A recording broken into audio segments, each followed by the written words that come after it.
planeta está cheio de lugares únicos e incríveis.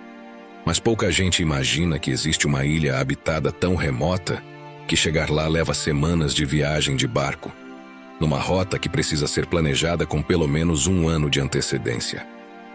Uma pequena ilha vulcânica onde só tem 7 sobrenomes, já que praticamente todos os moradores são primos ou parentes próximos, e onde há séculos existe uma tradição tão curiosa quanto sugestiva.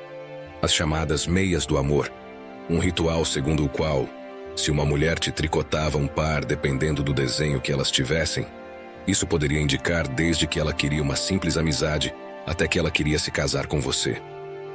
Neste novo vídeo do Mundo Sem Censura, vamos conhecer Tristã da Acunha, o assentamento humano mais isolado, o lugar mais remoto do planeta. Uma ilha com curiosidades únicas, como uma herança genética tão fechada que quase metade dos seus habitantes sofre de asma, numa comunidade que vive da pesca da lagosta e onde cada criança recebe como presente 2 cordeiros assim que nasce. Um lugar onde os gatos são proibidos e onde todos os anos se celebra uma competição singular de caça aos ratos. A vida nesta ilhota é tão extrema que só existe um médico residente, a terra pertence a todos e a propriedade privada não existe. Um mistério como o das suas lendas, como a de um navio fantasma cuja tripulação desapareceu sem deixar rastro. Prepare-se para descobrir os motivos pelos quais, há poucas décadas, um desastre natural obrigou todos os seus habitantes a evacuar, e como esse fato mudou para sempre o futuro deles, graças a novas histórias de amor nascidas longe de casa. Vamos começar. No coração do vasto Oceano Atlântico Sul, num canto tão isolado que foi esquecido pelo tempo e pela civilização, fica Tristã da Acunha, o lugar habitado mais remoto do planeta. Essa ilha é cercada apenas por milhares de quilômetros de mar infinito, criando um ponto solitário no meio de um oceano que não conhece fronteiras nem interrupções. Um canto do mundo tão remoto e isolado que parece destinado a permanecer desabitado, onde a vida se mostra em toda a sua dureza e complexidade, desafiando aqueles que se atrevem a ter lá o seu lar. Chegar a Tristã da Cunha não é tarefa fácil, já que não há aeroporto nem conexões diretas. Só é possível acessá-la após vários dias de viagem de barco da África do Sul, de 7 a 10 dias, atravessando águas imprevisíveis e tempestuosas, o que reforça ainda mais seu mistério e isolamento, e faz com que essa viagem deva ser planejada com pelo menos 1 ano de antecedência. No final do vídeo, vamos descobrir como é possível planejar e realizar essa incrível aventura. Mas antes disso, é preciso conhecer a vida, o presente e o passado desse lugar enigmático. O nome Tristã de Acunha vem de um explorador português chamado Tristão de Acunha, que em 1506 avistou a ilha durante uma expedição no Atlântico Sul. As correntes e o clima adverso impediram que ele desembarcasse, mas ele deixou registro de sua descoberta e batizou a ilha com seu próprio nome. Com o tempo, o nome original em português foi adaptado para o inglês como Tristã de Acunha, mantendo viva a lembrança daquele primeiro encontro entre um homem e este pedaço inóspito de terra. Apesar do seu isolamento extremo, o arquipélago não ficou para sempre sem vestígios humanos. No ano de 1816, em plena época de expansão marítima do Império Britânico, uma guarnição foi enviada para estabelecer uma base na ilha principal.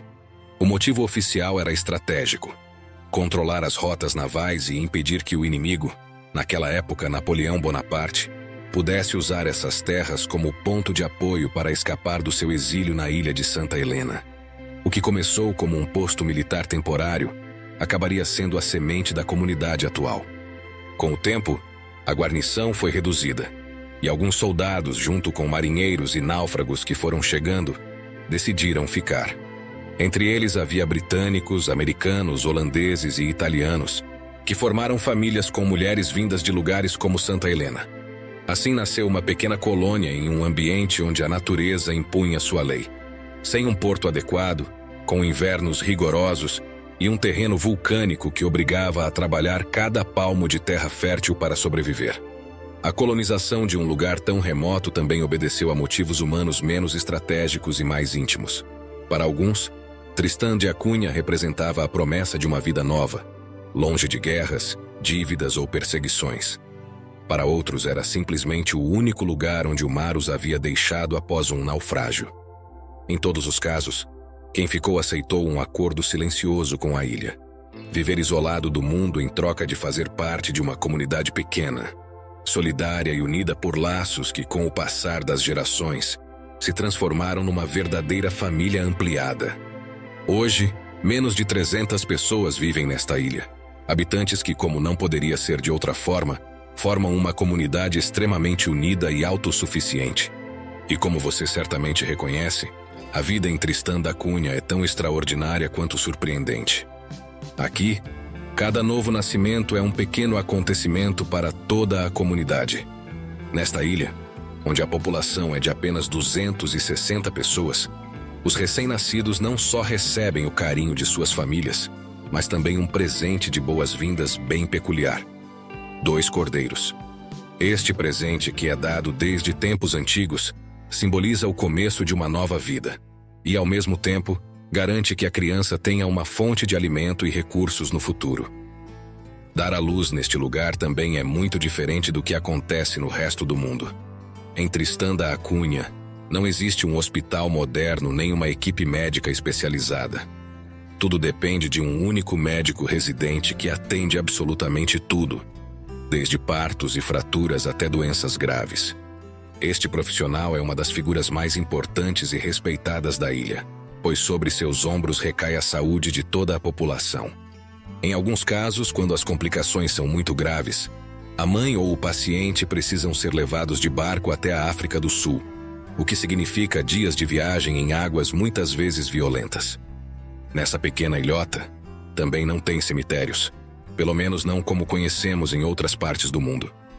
Os mortos são enterrados em terrenos delimitados perto do assentamento principal, mas os túmulos não têm lápides de mármore nem monumentos ostentosos. Por tradição e pela simplicidade da vida na ilha, as sepulturas são marcadas apenas com cruzes de madeira ou pequenas pedras, evitando qualquer elemento que possa ser considerado luxo ou símbolo de status. Além disso, o clima não deixa nenhuma construção mais elaborada durar muito tempo, então a simplicidade não é só uma questão cultural, mas também prática. Aqui, a morte é vista como um acontecimento natural e inevitável, e toda a comunidade se junta para se despedir de quem parte. O ritual fúnebre reflete a religião majoritária de Tristão da Cunha, o cristianismo anglicano. Essa fé chegou com os primeiros colonos britânicos e se manteve como base espiritual da comunidade. Em um lugar tão isolado, a igreja não é só um espaço de culto, mas também de encontro social. As missas dominicais, os casamentos e os funerais são celebrados seguindo uma tradição que mudou muito pouco em mais de um século. Outra coisa que surpreende quem visita é que em Tristão da Cunha não existe propriedade privada. Nessa ilha, a terra, a pastagem e os recursos são de todo mundo. Essa regra não é por capricho, mas porque a sobrevivência num lugar tão remoto depende da cooperação total entre os moradores. É por isso que nesta ilha, cada família tem áreas e parcelas designadas, cria animais e pesca, mas tudo é organizado de forma que ninguém fique sem o necessário para viver. Este sistema comunitário é reforçado porque aqui todos se conhecem e todos têm ancestrais em comum. Na ilha, existem apenas 7 sobrenomes, pois aqui todos são primos. Sejam eles próximos ou distantes, todas as famílias têm laços de sangue. Em Tristão da Cunha, os 7 sobrenomes são Glass, Green, Hagan, Lavarello, Repeto, Rogers e Swain. Cada um tem sua própria história, mas alguns se destacam pelo peso de seus patriarcas na genealogia local. Em uma ilha onde todos são primos distantes, a chegada de um forasteiro sempre foi vista como uma oportunidade para histórias, para comércio e talvez para algo mais. Não é por acaso que marinheiros e militares que chegaram aqui há séculos ainda vivem, de certa forma, no sangue de muitos desses ilhéus. Levando isso em conta, um dos casos mais marcantes é o de William Glass, um soldado escocês que se estabeleceu nesta ilha no século XIX. Com sua esposa, ele formou uma família numerosa. Alguns relatos afirmam que ele teve mais de 20 filhos, e sua descendência se multiplicou tanto que hoje, grande parte dos habitantes de Tristán da Concepción leva seu sobrenome, ou é parente dele. Essa endogamia inevitável também teve consequências incríveis na saúde da população. A mais notável é que quase metade dos ilhéus, mais de 42%, tem asma. Essa porcentagem tão alta não é por acaso, mas sim resultado de gerações de casamentos entre pessoas com uma base genética muito reduzida. Há poucas décadas, o destino quis que uma série de acontecimentos renovasse parte do DNA desta ilha remota. Tudo começou com a erupção do vulcão Queen Mary's Peak na ilha, no ano de 1961. A atividade vulcânica obrigou a evacuar todos os habitantes de Tristán da Cunha, que na altura eram pouco mais de 200 pessoas. O êxodo foi total. Os ilhéus transferidos para a Inglaterra viveram durante quase 2 anos longe de casa. Para muitos, foi a primeira vez que saíram da ilha e entraram em contato com um mundo completamente diferente, com costumes, tecnologias e liberdades que nunca tinham experimentado. Durante esse tempo, algumas mulheres de Tristán da Cunha começaram relacionamentos com homens britânicos. Várias delas ficaram grávidas, e quando a comunidade decidiu voltar para a ilha, não voltaram sozinhas. Traziam em seus ventres uma nova geração com um DNA diferente do que circulava na ilha há mais de um século. O retorno foi tão surpreendente quanto o êxodo. Apesar das comodidades da Inglaterra e das possibilidades de viver em um lugar muito mais acessível, a maioria dos habitantes decidiu voltar para sua terra vulcânica e remota. Uma vez em Tristán da Cunha, reconstruíram suas casas, retomaram a pesca e a pecuária e retomaram um modo de vida que, embora difícil, os fazia mais felizes. A chegada desses novos filhos, fruto da união com forasteiros, foi recebida com entusiasmo pela população, pois, além de trazer sangue novo para a comunidade, simbolizava a conexão da ilha com o resto do mundo. Como você pode ver, a erupção vulcânica funcionou como uma inesperada salvação genética. Com o tempo, os sobrenomes e as histórias continuaram se entrelaçando, mas a pequena renovação do DNA ajudou a reduzir, em parte, alguns problemas de saúde. Embora a endogamia continue sendo uma característica inevitável, a lembrança daquela mistura genética continua viva nas conversas e na memória coletiva. Se você gostou de conhecer essa realidade que mudaria para sempre a vida dos habitantes da ilha mais remota do planeta, deixe um like e um comentário, e não se esqueça de se inscrever no Mundo Sem Censura, se ainda não o fez, para conhecer o mundo conosco como você nunca conheceu antes. Obrigado. Essa experiência inicialmente dramática serviu para reafirmar uma característica fundamental dos tristanianos: seu profundo apego à terra. Apesar de a ilha carecer de muitas comodidades modernas e de a vida lá exigir um esforço constante, a comunidade continua optando por ficar. Hoje, viver em Tristán da Cunha significa aceitar um pacto ancestral. Todos são vizinhos, todos são família, e todos trabalham pelo bem comum. Esse apego à ilha vai muito além das relações humanas, já que os tristanianos, como são conhecidos os habitantes, cuidam com devoção tanto da flora quanto da fauna. É por isso que em Tristán da Cunha os gatos são proibidos. Provavelmente você vai achar difícil entender o motivo, mas os moradores da ilha perceberam que eles representavam uma ameaça mortal para suas aves endêmicas, como a galinha d'água de Tristán, e outras espécies vulneráveis. Pássaros como a galinha d'água de Tristán não existem em nenhum outro lugar do mundo, e desenvolveram adaptações surpreendentes para sobreviver neste ambiente remoto, como a capacidade de se esconder entre a vegetação densa e se alimentar de insetos e sementes que só são encontrados aqui. Sua fragilidade e isolamento, assim como os dos habitantes da ilha, fazem com que qualquer predador introduzido, como um gato, possa dizimar sua população em muito pouco tempo e fazê-los desaparecer. E é por isso que os tristanianos impuseram essa lei curiosa. Devido a essa realidade, os gatos foram erradicados no ano de 1974.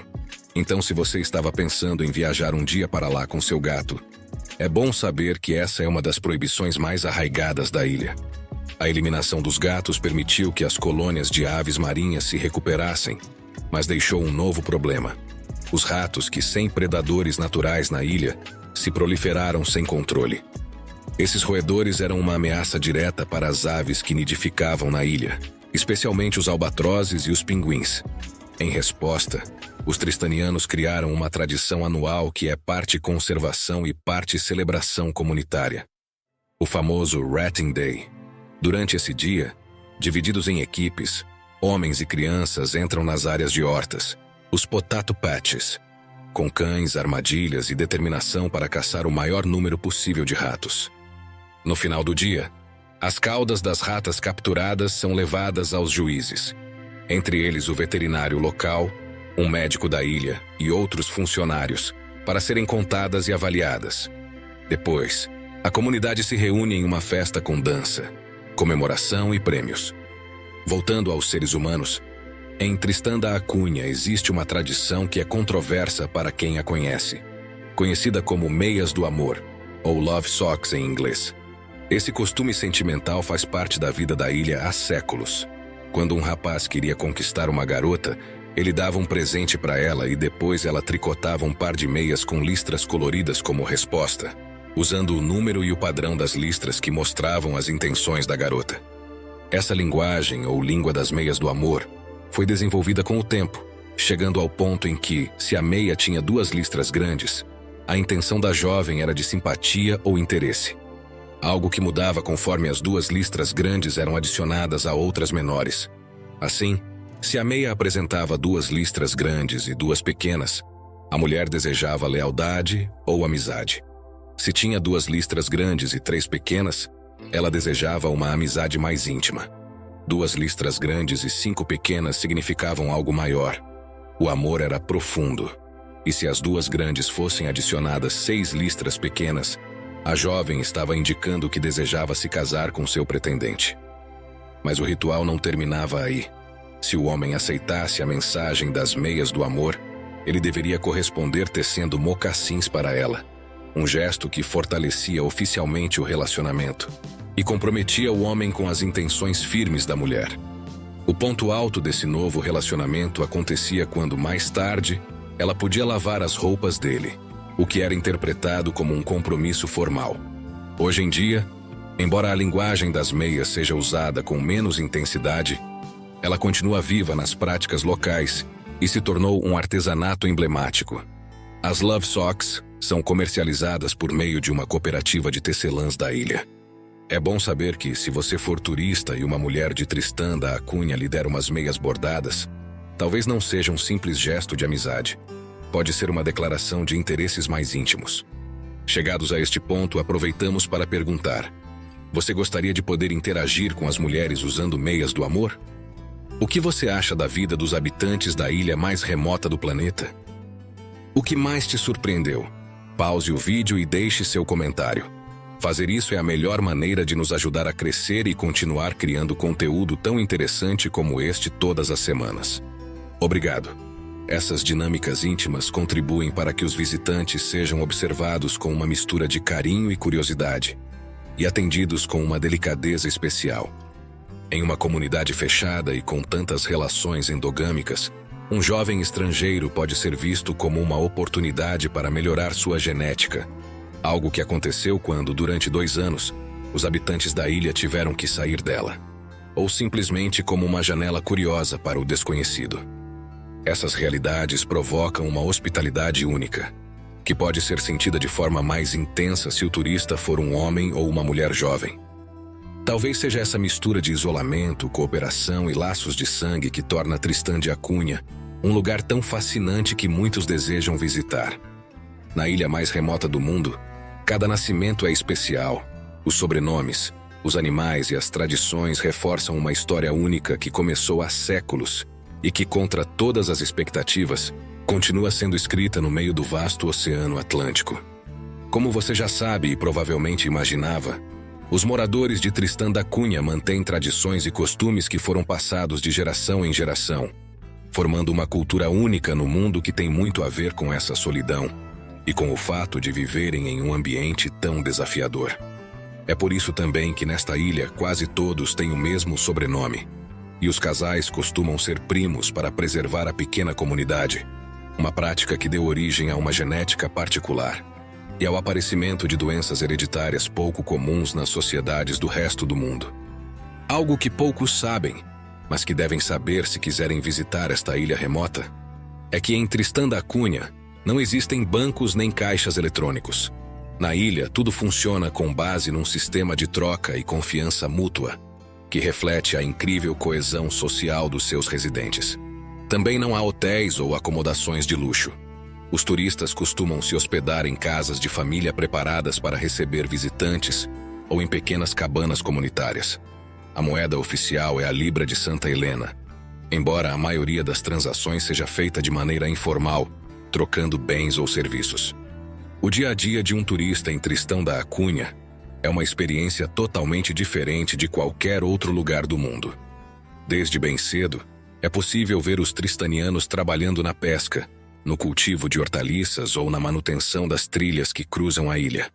Para quem chega com curiosidade, as caminhadas pelas falésias oferecem vistas espetaculares do oceano que circunda a ilha, e cada canto revela espécies endêmicas únicas, como a galinha d'água de Tristão ou as cabras selvagens que habitam as encostas.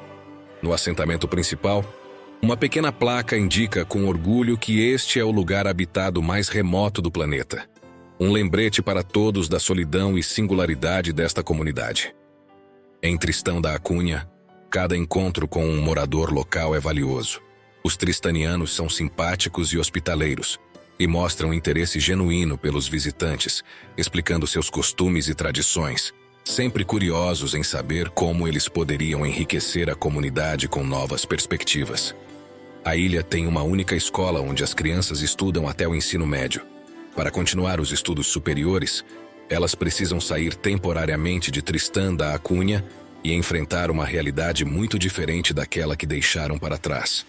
Curiosamente, como aconteceu com o êxodo após a erupção do vulcão que você conheceu, a maioria desses jovens volta para a ilha depois de terminar a formação e desenvolver a carreira profissional. O impacto do mundo moderno ainda é muito limitado aqui, e embora a tecnologia esteja começando a chegar, a comunidade prefere manter seu estilo de vida simples, baseado na conexão direta com a terra e o mar.